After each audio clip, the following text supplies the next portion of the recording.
Hi guys, welcome back to the channel, and in today's episode I have Divyam Gautam with me, who is from Jindal School of Banking and Finance.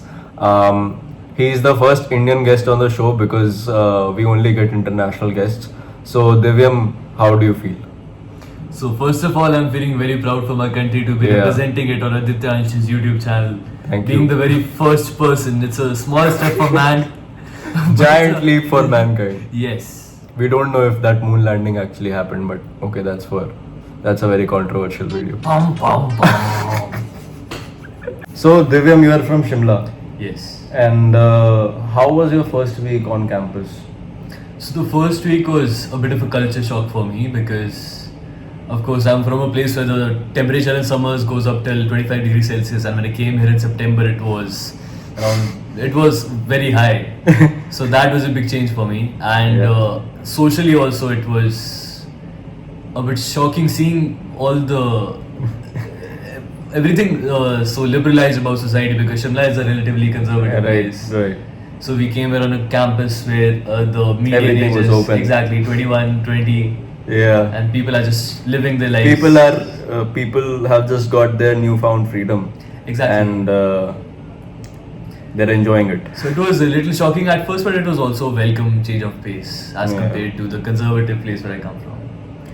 Talking about and going to my very, very favorite topic to discuss on, we ask every guest on mess food.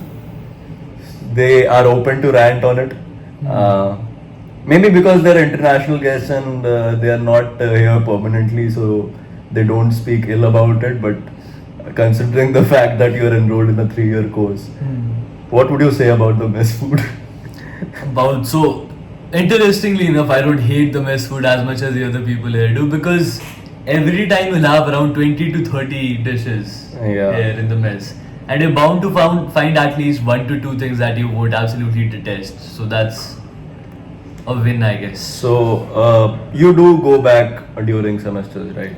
Go back as in go back to Shimla. 2 or 3 times a semester, I suppose. When you come back from Shimla, what's the one thing that you miss? Is it the home food? It's the clean air and the sunsets that I miss the Oh most. shit! Shit! Delhi people can't relate to this. Delhi people can't relate to this. You Because go home, it's still the same. Yeah, it's the maybe same. worse. Yes, maybe. Yeah, worse. Yeah. Sonipat is more open, so all the weather changes happen here first, and then it hits in Delhi. Yeah. So what I've observed here is this: in winters you get winters with a lot of fog and pollution, Yeah. and then it's decent for like 7 weeks, Yeah. and then mosquito season hits. Yeah. Then it's summers, and then it's rainy season, and Yeah. then you go back Yes. the entire cycle. One very important thing that people consider and students consider before choosing a college is the money that they will give. As in, they will give and then they'll get after 5 or 3 years or whatever the course span is. So, how about speaking on placements of JSPF?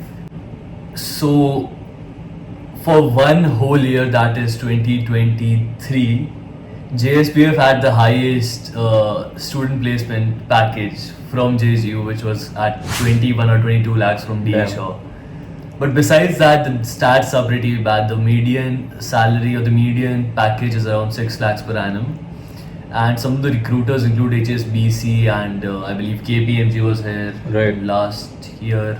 And there are some other few companies, but placements as a whole are not that great, even though there are brand names that come and recruit a few people, but the salaries are pretty nominal and pretty insignificant. Like Deutsche Bank took away some people at 4.5 lakhs per annum, and even KPMG came here and offered around 3.5 lakhs. So I think Ernst & Young took away a couple of people at around 9, somewhere between 9 to 12 lakhs, so that was nice. But I believe placements are a very bleak. Placements Right. have a bleak outlook in JSPL. What about the internships? That's the second most asked question on Instagram to me. The The last internships- 30 days. So I'm taking into consideration all the questions and asking him. So we have this body called Office of Career Services, or OCS, that might have been discussed here in the past. No, it hasn't been. It hasn't been. Okay, so you've been avoiding shady topics so far. Yes. So Office of Career Services is essentially a very, very incompetent body that looks at the student placements and internships in all of JGU, and our wing of it, JSPF, is no exception. It is also exceptionally incompetent. So ironically, it is exceptionally not an exception. So, do you get internships from OCS? OCS does bring internships, but those internships are usually scams. So you have insurance companies, you have some financial advisory companies, and wealth management companies that come here. But the internships are really, really bad. So they give you around 1 to 2 weeks of information about their industry, and then they make you sell something that you know is not going to be a good product to sell. And they put this condition that if you do not sell n units or n rupees worth of that product, you won't be getting your completion certificate. Forget. I think that shouldn't be a stipend. condition, to be honest. That shouldn't be a condition, but the thing is that this problem has been brought up to OCS multiple times and hasn't been resolved so far. There's another big myth of JGU that we'll try to debunk today. Asking from a person who has spent 2 years here. I have also spent 2 years here, but this is my channel, so whatever I speak, half of the people think that I'm paid for it. The reality is no. I'm not. 0% comes to me. But he's joking. But the fact is that there's one very big myth out there in the market that JGU is equal to drugs. So would you shed light on this topic? When you came here, were you forced to have drugs, and did you see drugs? Of course you saw drugs, but what was your take on it? I mean, it is a college, so drugs are going to be an issue, as they are in every single college Yeah. in India, I would say. Exactly. And here I would say that maybe the percentage of drug takers is a bit higher than other colleges of India, but there's no such thing as you being pressured or being forced into doing drugs. Because I've spent 2 years here, and there are definitely a lot of people who do not consume drugs or do not touch drugs even. So there is going to be a large population that does not do that, and even for your friends who might be doing drugs, it's not a very large part of their lives. It's just something that you do not have to accompany them through. Right. So it's like Finding the right people when you come here. not just finding the right people, but finding other things to do with your time rather than doing Yeah. drugs, essentially. So how has been your journey till now? So my journey has been full of ups and downs so far. So in the first semester, or in the first couple of semesters, I hadn't found essentially what you would call my tribe yet. So I had to explore lots of societies, which there are many of, and lots of clubs throughout the campus, lots of causes. I had to meet different people through all these volunteering events and different Right. organizing committees throughout the campus. So that was a little bit of hard work, and all this extracurricular work kind of got on to me in the first few semesters. But after that, once you have clarity on what you are going to do and the people that you are going to do that with, it becomes a lot easier for you. And once you start forming these close relationships with the professors as well, things just get a lot easier for you because you know how to handle what subject and how to handle which professor. So it gets very easier and a lot more convenient over time as you figure out your way through college. And talking about societies, are you in the quiz competition society, something like that? Quiz society? Is there a quiz society? There is a quiz club in JGU, Quiz but club, yeah. there are many clubs who die over time because some of Oh. the people who were leading those clubs just leave, and there is no. They are not anymore interested in. Not just about it's not just about interest, but the hierarchical the succession structure that they have developed is Oh. not very efficient, and that's why the society just dies over time. Okay. So there would be many such ghost societies, and the quiz society is also one of them. But there are other ones like one I'm part of, the Final Stand, is an environmentalist society, and so far it has been going strong. So talking about your favorite places on campus, what are those? Yes. So as JGU has been constructing new buildings, some new favorite places have been getting unlocked over the last few Yeah. days. So my OG favorite place would be the flagpole area in spring. So it has a lot of flowers, it has butterflies at times, and just the entire ambience of that area is very beautiful when the weather is pleasant. even in the evenings when there are no mosquitoes. So there are these massive glass panes that enclose this entire building, and when you go out there during sunset Yeah. and face the west side, especially the west side because that's where the sunset happens. So if you face the west side and are having snacks, so what I like to do is I like to go out to T6, the mess block. Okay. I like to plug into my ears some classical music and I like to watch the sunset when I'm having snacks. It's a beautiful experience, and I like to recommend this to any person who comes Nice. to JGU. And during lunchtime, go to the top floor because you can see the blue skies from the top floor there. Nice area to click aesthetic photos and then post it on Instagram. Absolutely. Tag JGU, tag me. Don't tag me. What's the worst place on campus? The worst place on campus would be, I would say the student housing can be a bit chaotic, the SH blocks. Yeah, probably yes.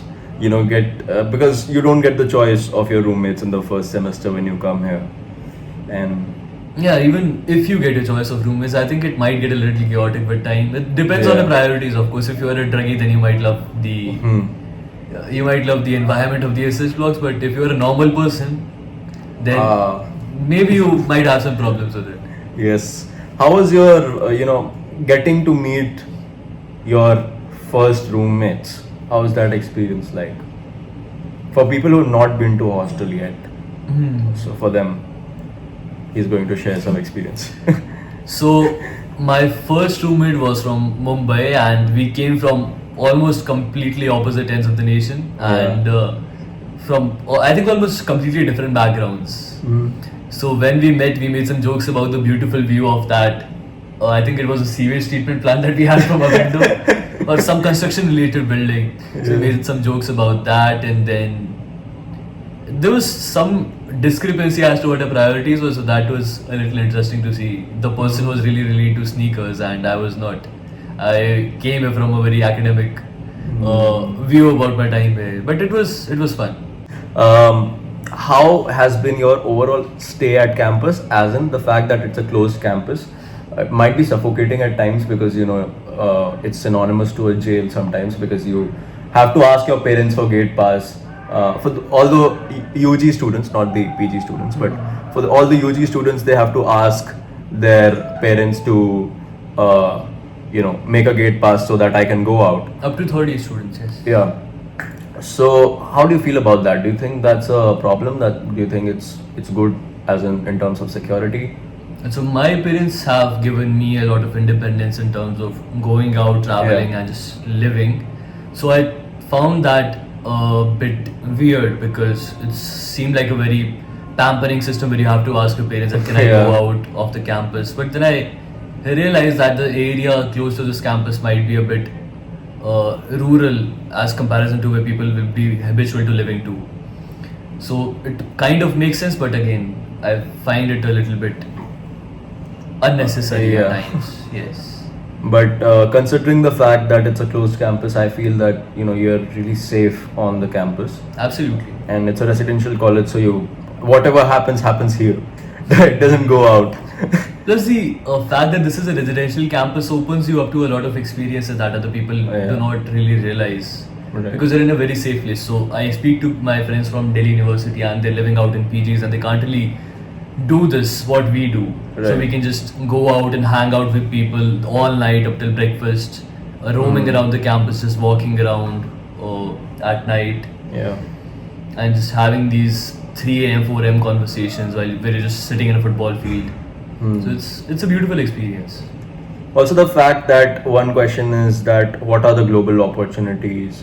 How can I really connect with those people? What are the global opportunities one should expect, and probably draw some differences between expectations and reality of the global online opportunities, or basically these foreign opportunities, global opportunities that you get in Jindal, in respect to JSBF or JGU? So in terms of global opportunities, we have semester exchange programs, we have summer schools that come here, we have study abroad programs from universities such as let's say University of Sydney would be one where you can do a 2+2 year degree with University of Sydney from JGU. There's also this program called Global BCom in JSPF where you can do 2 years here and then 2 years at University of Deakin.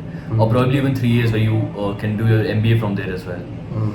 And there are all these opportunities. Besides this, the University of California, Berkeley offers the semester exchange program or a study abroad program. I'm not sure about that. Okay.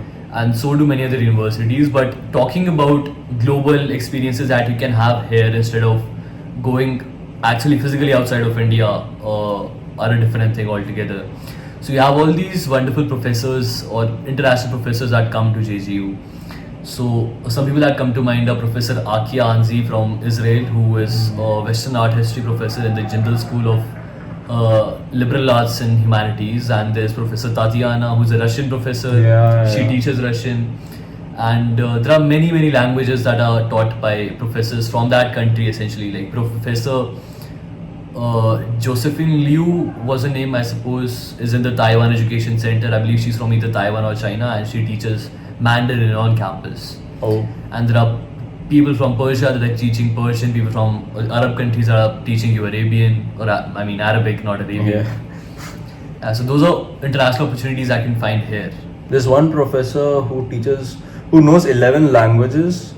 I don't know his name. I think he's some Professor Oliver or some. I mean, he has a very big name. Yeah, he's a Brazilian professor. He's a Brazilian professor, and he teaches a lot of languages. He's teaching German right now to my classmates, and he knows around 11 or 12 languages. He's a linguist. Damn, great.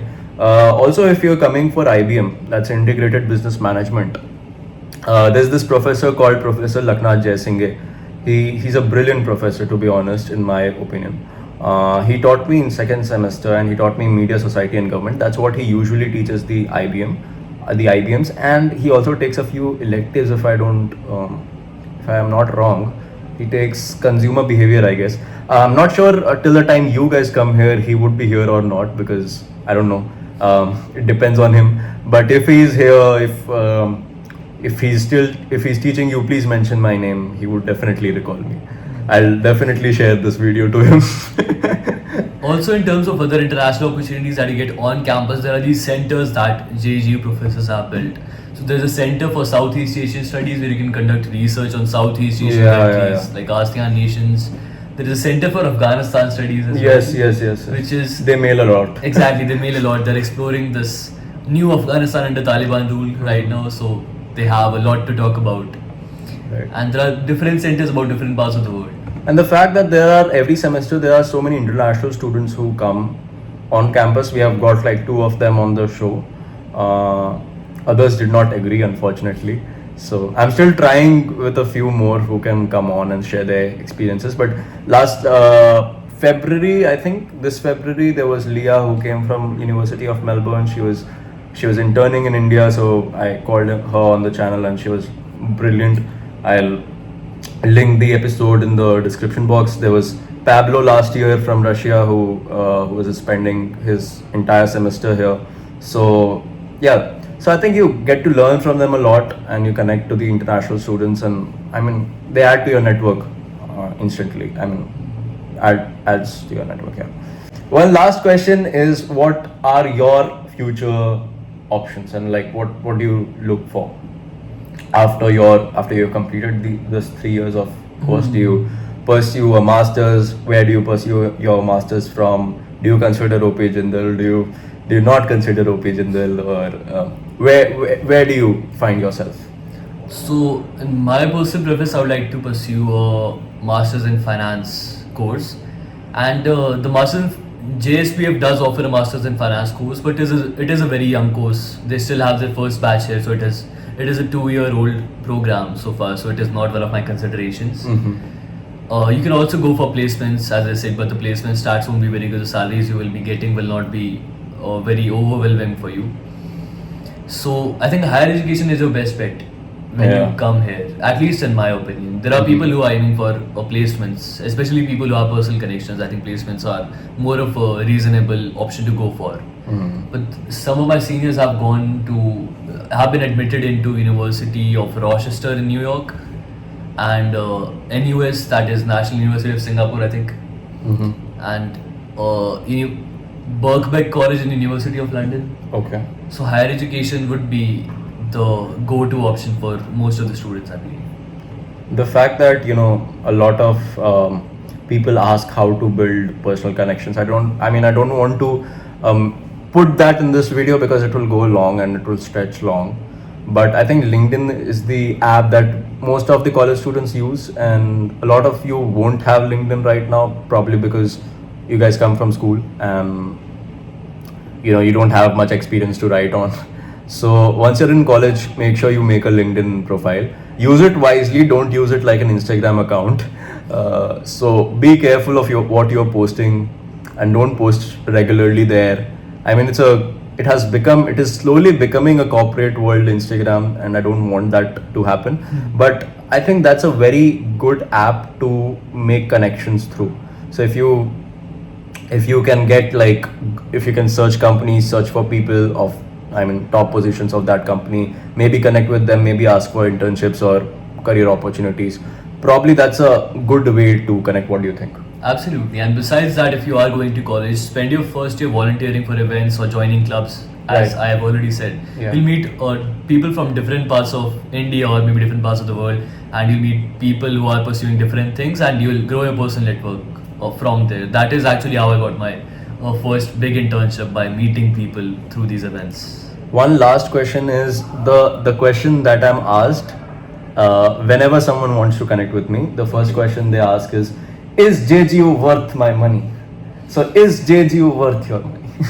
Depends. I on mean, your- yeah, it depends. The answer is depends, The answer because is that's what I depends. answer to everyone. For placements, no. Yeah, For knowledge, absolutely. I Yes. think it teaches 3 to 4 times better than the best DU college does. right. I'd be confident I enough to truly say agree that. agree with what he said. Hmm.